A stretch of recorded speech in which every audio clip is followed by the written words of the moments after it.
Today we got some more actual history about the captivity of Jennie Wiley. This episode, which covers Mrs. Wiley's captivity, follows episode 1, where she was captured by a small group of Shawnee, Cherokee, and Wyandot Indians in eastern Kentucky back in 1787.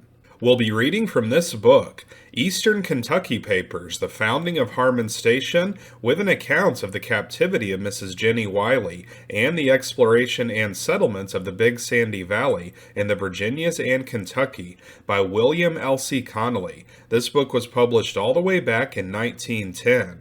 Before we begin today's episode, I want to mention that I have recently started a Patreon page for this channel at patreon.com/unworthyhistory.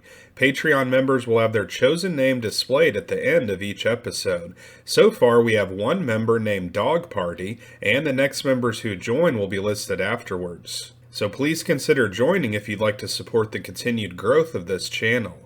So here is episode 2 of 3 of the captivity of Jennie Wiley. We will hear of the fate of Mrs. Wiley's 15-month-old baby, and there will also be a surprise along similar lines that we did not hear about in episode 1. After leaving Wiley's house, the Indians took a general course leading to the head of Walker's Creek. They followed mountain ways and shortcuts from one valley to another, coming to Brushy Mountain, which they crossed to the headwaters of Wolf Creek. When the night was far advanced, they halted in a large rock house in the range between Wolf Creek and the Bluestone River. There they made a fire under the overhanging rock and broiled some venison which a Cherokee took from a pack he carried by thongs on his back. They made a hasty meal of this venison, which appeared to refresh them all, and when the rain ceased they again set forward after extinguishing the fire and concealing as far as possible all traces of its existence. It was still quite dark. The dull dawn found them on the headwaters of the Bluestone River, branches of which river they waded as they came to them, though all were running high from the recent rains. They crossed the great flat-topped mountain and ascended the south end of one of those ridges lying in the watershed between Guyandotte and Tug rivers. This rough range extends almost to the Ohio. The great Indian Trail up the Tug River often followed along its tortuous and uneven crest, and from that cause it was long known as Indian Ridge, especially in its southern reaches. The Indians made no halt in this day's travel until late in the afternoon, when, believing themselves beyond any immediate danger of being overtaken by the whites, they made a camp in a rock house in the head of a creek below the crest of the mountain. They had not killed any game during the day, although both bear and deer were in sight more than once. Their meal consisted of venison from the pack of the Cherokee. This venison was dried until hard, but the Indians held it in the flames of their campfire until it cooked a little, then they ate it.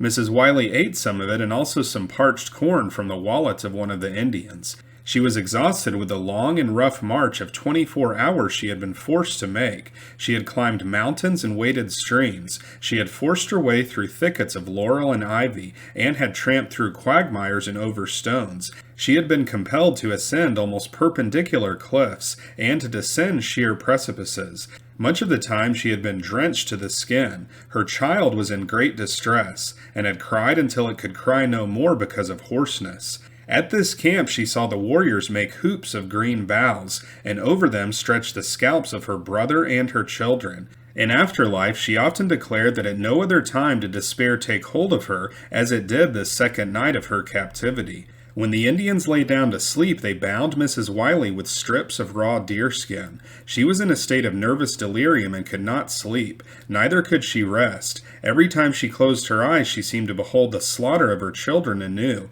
and more than once she shrieked aloud. Her cries aroused the old Shawnee, who finally unbound her. He lighted a torch and carried it into the woods, returning soon with some leaves from which he made an infusion in a small vessel he carried. He gave her some of this preparation to drink, after which she fell into a troubled sleep that continued through that night. The Shawnee chief aroused Mrs. Wiley before the dawn. The Indians were preparing to depart. She was given some corn and venison for the morning meal, and the whole party again set forward. The mountain streams were running bank full from the recent heavy rain, and the Indians avoided them as much as possible by keeping to the paths which followed the ridges. It was with much difficulty that Mrs. Wiley could proceed. She was urged by the Indians to quicken her pace, but her progress was slow and painful. The only thing which enabled her to drag herself along was the fear that if she failed to keep up with the Indians, they would kill her child. More than once this was proposed by the Cherokee chief, and it was acquiesced in by all the band save the old Shawnee. As the day advanced, the reserve forces of her strong constitution came to her aid, and she made better time, but her marching was not satisfactory to the Indians. When the Indians were starting out this morning, they sent 2 of their company back over the trail to keep watch for the whites, for they were confident that the hunters would follow them. Some of the younger members of the band believed the heavy rains had washed out their trail, but the Cherokee said such was not the case, especially if they should be followed by Matthias Harman. This was one of his strong arguments in favor of killing Mrs. Wiley's child. It was with difficulty that the old Shawnee withstood the demands of the Cherokee chief. At the end of this day's march, an encampment was made in a location much like that of the preceding night. The Indians halted before the sun was down, because one of their number had killed a fat bear at the time, and they had feasted most of the night. Though the march had been severe, the distance passed had been much less than was covered during the same time of the day before, and Mrs. Wiley's condition had improved somewhat, but her feet were terribly bruised and blistered. She had little hope that her child would live through the night. There being nothing better at hand, she rubbed it well with bear's grease, and at the suggestion of the Shawnee chief, she forced it to swallow some of the melted fat. This seemed in a measure effective, for the morning showed improvement in the child's health. The Shawnee chief made a decoction of some leaves boiled with the inner layers of the bark of the white oak, which he caused Mrs. Wiley to apply to her feet, and which gave her immediate relief. An additional application in the morning caused still further improvement, and this, together with the improved conditions of her child, caused Mrs. Wiley to begin the day with more hope than she began the previous one. The party left the camp before it was light, and continued the journey in the direction of the Ohio River. A heavy rain had fallen in the night, and it rained most of that day. A terrible storm of wind and rain drove the party under a cliff shortly before darkness came on, and they built a fire and camped there. That camp was in the hills west of the head of 12 Pole Creek. The Indian scouts who had been sent back each day reported late at night, and here they said they had seen no pursuers on their trail. The Indians left their camp as was their custom on the following morning, before it was light. Insufficient food and the continuous marching was rapidly exhausting Mrs. Wiley, and she found herself unable to move forward so rapidly as on the previous day. She was failing under hardships and the burden of her child. The Shawnee chief warned her of the consequences of failing to keep up with the warriors, but try as she might, she could not satisfy her captors. The Indians who had been sent back as scouts this morning returned late in the day and reported that they had seen a large party of white men on horseback following their trail. This was not unexpected intelligence, but the Indians discussed earnestly what it was best to do in the matter. Some proposed an ambush of the white men, but this was not taken as the best course to follow. The Cherokee chief proposed the immediate death of the child and a change of course. Mrs. Wiley promised to keep up with the march, and with the aid of the Shawnee chief, saved the life of the child for a time. The Indians turned west and descended the hills towards Tug River. They sought a small stream and waded down it until it became too deep for that purpose, when they changed to another.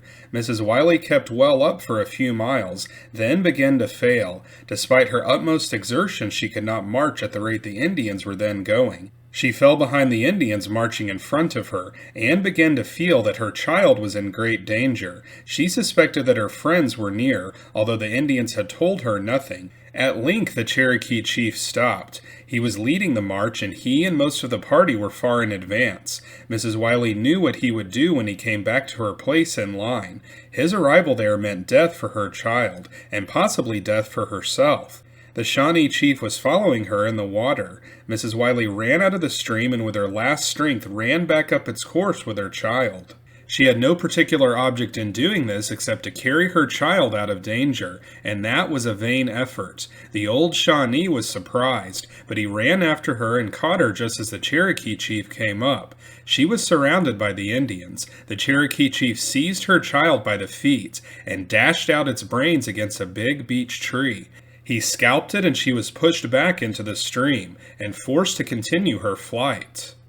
It was almost dark when the party reached the Tug River, which they found much swollen from the recent rains. As the Indians arrived on its banks, a violent thunderstorm broke over the valley. The Indians realized that in crossing the river at once lay their only hope of escape from the party in pursuit. Their only means of crossing the stream was by swimming. With the river at the stage at which they found it, that was a dangerous undertaking. At all times a swift mountain stream, it was now a raging torrent, covered with drift and all manner of river rubbish. Mrs. Wiley was amazed and terrified when told that she must cross the mad stream by swimming in company with the Indians. In the gathering gloom, its contortions were visible only by the fierce flashes of lightning that burned in the heavens. It seemed impossible for anyone to survive a conflict with this raging river. But she was seized by two Shawnees and dragged screaming into the surging flood. One swam on either side of her. They grasped her firmly by her arms and swam easily and swiftly. They went with the current of the stream and avoided the drift with the dexterity of otters. Their position was almost upright with much of the body above the water, and they pushed but slightly against the current, but were all the time working themselves toward the opposite shore. After being carried down the river what seemed to Mrs. Wiley several miles, they were all cast to the west bank, and found themselves in dead water in the mouth of a small creek. There it was much more difficult to swim and support the captive above the water, but they succeeded in effecting a landing. The whole party was exhausted and some time was spent in resting, after which the journey was continued. The Indians waded up the stream into the mouth of which they had been cast by the river. It led up into a very rough mountain, covered with bristling thickets of laurel and ivy. The storm cleared and the air became chill as they descended the mountain range they were crossing. A large rock house was sought at the base of the range, and a small fire made in it, and the blaze screened. The Indians left this camp at dawn, and in the afternoon reached the Louisa River. There they cooked and ate a small deer, which had been killed on the march, and which made an insufficient meal for the party.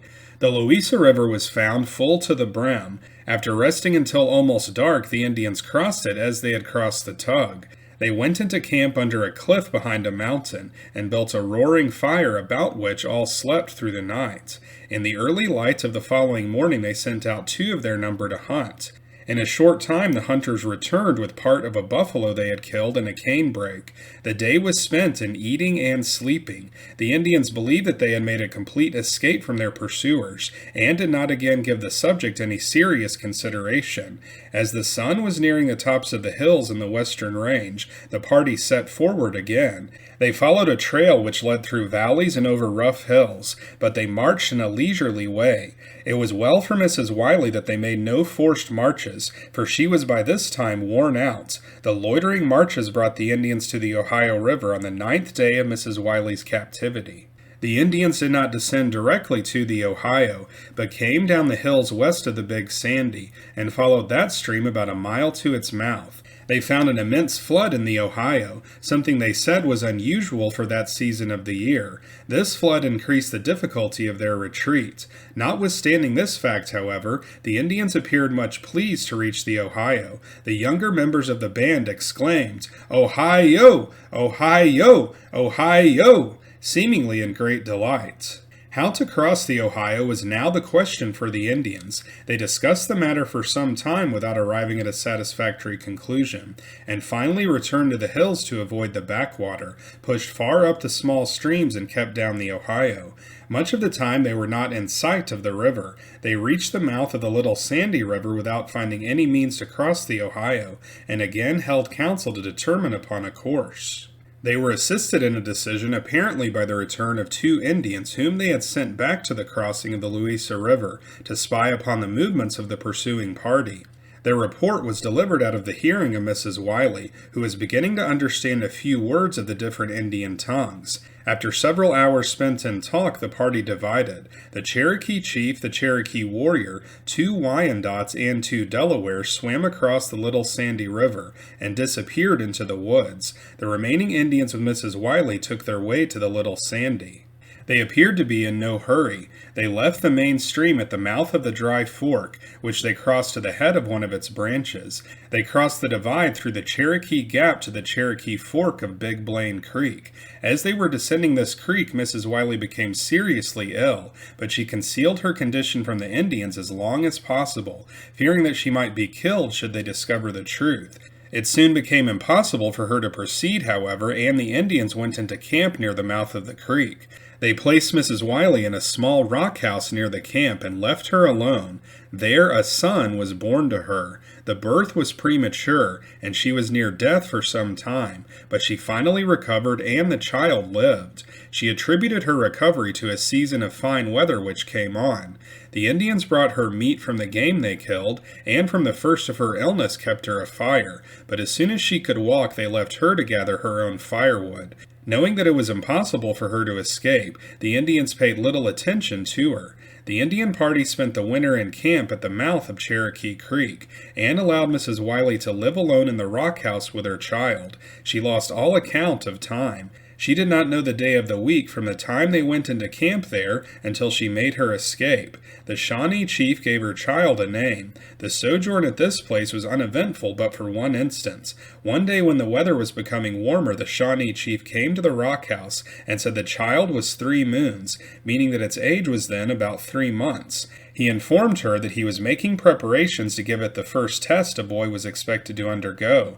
He made no explanation and soon left the rock house. He returned in a short time and commanded her to take the child and follow him. He led her to the creek where other Indians were assembled.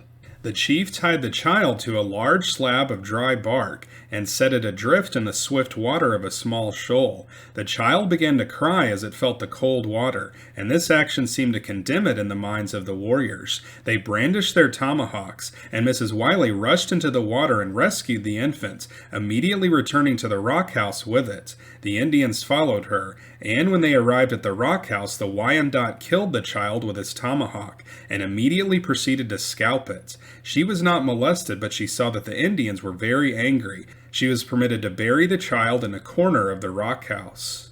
Soon after the murder of her child, and while the streams were full from melting snow, the Indians left their camp at the mouth of Cherokee Creek. Mrs. Wiley was not strong, but was forced to keep up with the party. They followed a trail which led up Hook's Fork of Big Blaine Creek. Crossing through a gap at the head of one of its branches, they then came to the Laurel Fork, which they followed to that fine rolling country now known as Flat Gap in Johnson County. From that point, they followed a small stream to the main branch of Big Mudlick Creek, which they descended to the Great Buffalo Lick from which the stream derived its name. They camped at the lick in hope of killing some game, but none came during their stay. They broke up camp one morning at dawn and went down the creek, arriving during the day at an old Indian town at the mouth of Little Mudlick Creek. The actions of the Indians there made Mrs. Wiley suppose that the end of their journey had been reached, and that they would remain there for some time. As that is a somewhat remarkable location, and the Indians kept Mrs. Wiley there until the following October, a description of some of its most prominent features will not be out of place here. Little Mudlick Creek is about 3 miles in length. In dry summers there are times when little water can be found in its bed. Its general course is from the north to south, but it falls into Big Mudlick Creek from the east. It joins the larger stream about half a mile from where Big Mudlick and Big Paint Creek unite. A short distance above the junction of the Mudlick Creeks, each stream flows through narrows or gorges formed by their having broken through a range of low hills and cut deep channels in ledges of sandstone. In the space enclosed between the two streams, there is a perfectly level tract, a miniature tableland or plateau, which runs from near their junction back several hundred feet to a succession of low hills. The beds of the streams are as much as 200 feet below this plateau, the edges of which are perpendicular and overhang the creeks. These overhanging cliffs contain caves and fissures, or rock houses and projecting ledges of sandstone, to which it is difficult to gain access. At some points the rock is steep and bare, from the surface of the water to its utmost height. In other places, great masses of sandstone are broken from the main ledges, and lie piled about the base of the cliffs in great confusion. At the base and far up the sides of the cliffs, at points where sufficient footing exists, grow large hemlocks, gnarled chestnuts, and misshapen black pines. many of these overhanging the creeks. Interspersed with these are holly trees covered in winter with scarlet berries. Along the creeks are willows and sycamore trees, and sometimes slender birches. The creek bottoms were formerly covered with beech trees, which long since fell before the axe of the backwoodsman. The steep ravines are choked with thickets. The plateau itself is covered with a thin and straggling growth of stunted trees and indigenous shrubs. On the face of the cliff overhanging the waters of the larger creek were formerly found many Indian hieroglyphics and strange pictures. These pictures were usually skeleton drawings of animals native to the country, such as the buffalo, bear, deer, panther, wolf, turkey, and a few turtles and rattlesnakes. These figures were put on the cliffs with black or red paint. No other colors were used. There was no mixing of colors. There were red groups and there were black groups, but nowhere were the two colors found in the same group. In no instance were the figures cut or scratched into the rock. Time, thoughtless and mischievous vandalism, and the weather have destroyed them all. In 1850, it is said, some of the groups were faintly visible, and as late as 1880, one group of deer in black on the cliff over the larger creek was yet very distinct. Beyond each of the creeks, the plateau is irregularly continued. To the east across the smaller creek there is a mound-like hill, the base of which rests upon an expanse of country of the same elevation as the plateau. To the north, between the smaller stream and Big Paint Creek, stand two such hills with bases resting upon a similar elevation. To the west, beyond the larger creek, the continuation of the plateau is narrow, a ledge of sandstone with its east and south sides almost perpendicular. At a little distance south of this ledge and entirely detached from it is a large mass of sandstone with sides nearly perpendicular. This rock rises from the low-lying creek bottom and has a flat top of considerable area which can be reached with difficulty. From this elevation to the mouth of Big Mudlit Creek it is half a mile, and the land is a bottom lying just above overflow. This creek bottom is an old Indian field. At the time of the coming of the white man it contained many mounds. There is one very large mound or mound-shaped hill covered with broken sandstone. Human bones, stone axes, spear and arrowheads of flint, carved shells and stone pipes were here turned up in great abundance by the plows of the first settlers. The diminutive gorge of Little Mudlit Creek is a thing of wild and romantic beauty. The first fall is but 10 feet. 100 feet below is a fall of about 6 feet, below which the stream expands into a lakelet fringed with mountain evergreens. A short distance below this lakelet the stream plunges some 50 or 60 feet into pools overhung with the ever-present mountain evergreens. From this point the stream has a rapid descent over shoals of boulders and brookstones to the larger creek. The gorge was heavily timbered with hemlocks, oaks, beeches, holly trees, laurel, and ivy. The Shawnees told Mrs. Wiley that in ancient times their ancestors had their villages about the junction of the Mudlit Creeks, also all along Big Paint Creek, from the mouth of Big Mudlit Creek to the Big Sandy River. They also told her that they never passed through that part of the country without visiting Little Mudlit Creek and the country about their ancient village. The Indians holding Mrs. Wiley in captivity arrived at the mouth of Little Mudlit Creek about the 1st of April, 1788, possibly as much as a week or 10 days earlier than that. They took up their abode in a rock house in the face of the cliff, on the east side of the plateau.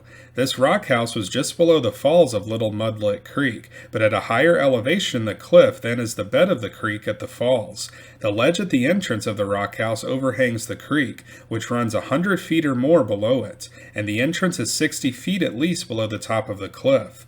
It is reached by following a narrow ledge along the face of the cliff, from a point opposite the upper falls. This rock house is of considerable extent. It afforded a safe retreat for the party, and one almost inaccessible to enemies, if properly defended by even a few persons. It afforded a cool and pleasant habitation in summer.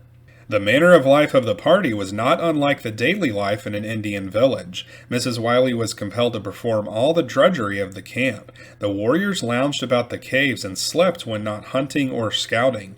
Hunting was not extensively engaged in, summer peltries being of poor quality. Only enough game was killed to furnish food for the party. Usually turkeys, deer, and buffalo were easily found near the camp, though the Indians often went to the Great Lick on Big Mud Lick Creek to kill buffalo, especially when visited by other bands. They sometimes hunted on what is now known as Barnett's Creek, also on Big Paint Creek, between that stream and Big Mud Lick Creek. They sometimes required Mrs. Wiley to follow them and bring in the game they had killed. She was shown how to care for the skins of the animals killed. She gathered the wood for the campfires. As the Indians had no axe, she was obliged to gather the dry branches which had fallen from the trees, and before the summer was over these were exhausted near the camp. The French and the Indians had discovered lead in that vicinity, and Mrs. Wiley was made to carry the ore from the lead mines to the east edge of the plateau, and there smelt it out to be used for bullets for the guns. To do this she had to collect a great quantity of wood, and build a hot fire which had to be maintained for some hours. When the lead was melted from the ore, it was conducted through small trenches to the bottom of a depression which Mrs. Wiley had made for the purpose, and which was to be seen as late as 1880. It was just above the entrance to the rock house. She was also made to plant some corn in the old Indian field, which had been the site of the old Indian town. The Indians remained at the camp on some mysterious mission, as Mrs. Wiley judged. They were often visited by other bands, some of which contained as many as 20 Indians. Sometimes these visiting bands remained several days. At other times they departed in a few hours. Mrs. Wiley learned the Shawnee language, also something of other Indian tongues. She made many efforts to hear what the visiting Indians said to her captors, but was never able to get any information of benefit to her. The Shawnee chief told Mrs. Wiley that he would take her to the Indian towns beyond the Ohio River when the Indian summer came on, at which time he expected a large force of Indians to arrive and receive him. Mrs. Wiley sought an opportunity to escape after this conversation with the old Shawnee, but none presented itself that she could believe promised success. She was entirely ignorant of the general physical features of the country in which she was held, although she believed that she was nearer the Virginia settlements than when she was on the Ohio River. She had feigned sleep in the hope that her captors would say something about the settlements of white people that she might overhear, but they never did so. There had been times when she was out of sight of her captors that she might have escaped, but never having been able to bring herself to believe the effort would prove successful, she had waited for a more favorable opportunity. As the time approached when she was to be taken to the Indian towns, she became more determined upon escape, or upon death in the effort. Her resolution in this matter was overturned by an event wholly unexpected.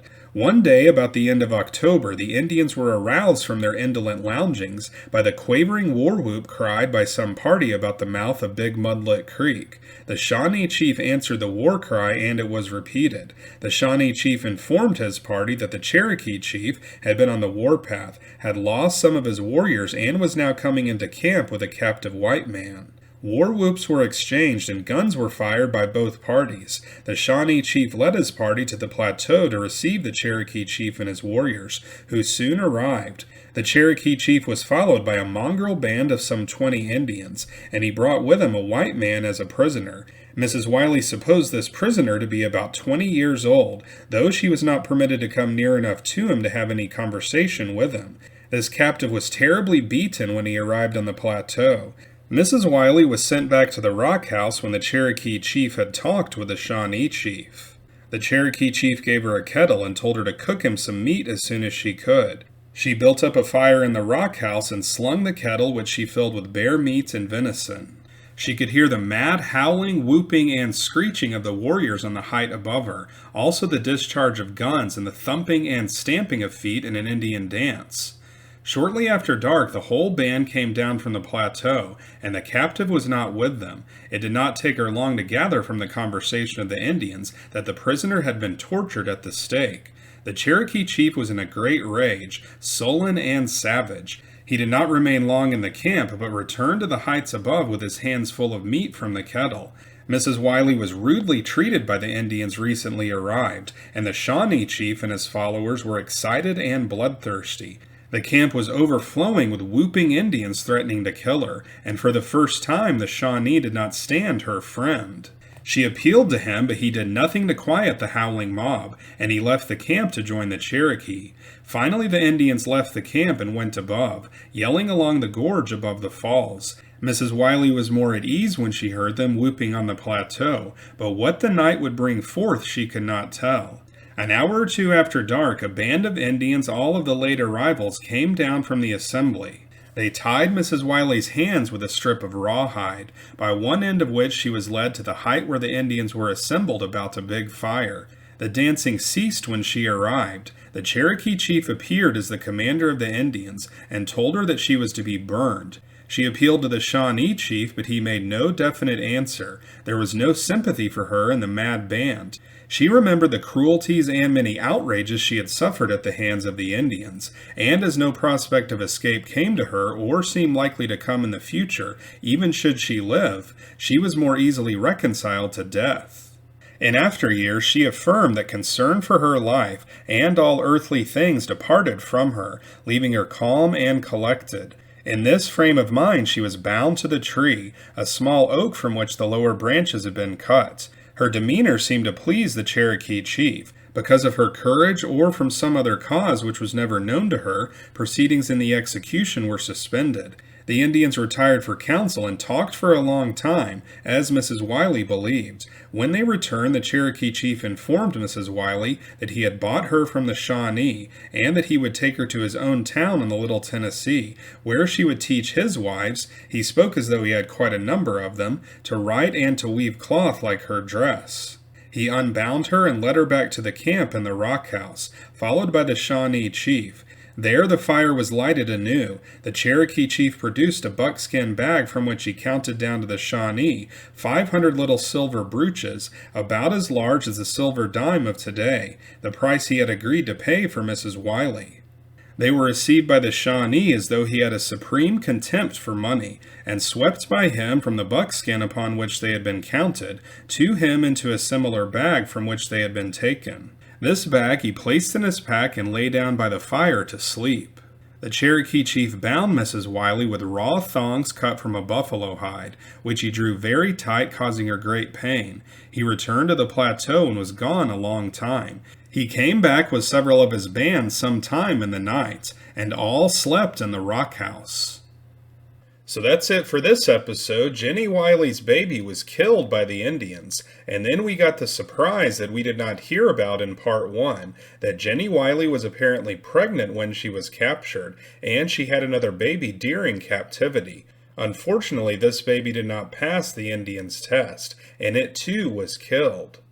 Jennie Wiley was also nearly put to death at the hands of the Cherokee chief, but instead he purchased her from the Shawnee chief. In a footnote in this book, the author mentions that Mrs. Wiley never actually saw this white man put to death, although she was certain that it had occurred. She said that he was put to death on a plateau overlooking Big Mudlick Creek.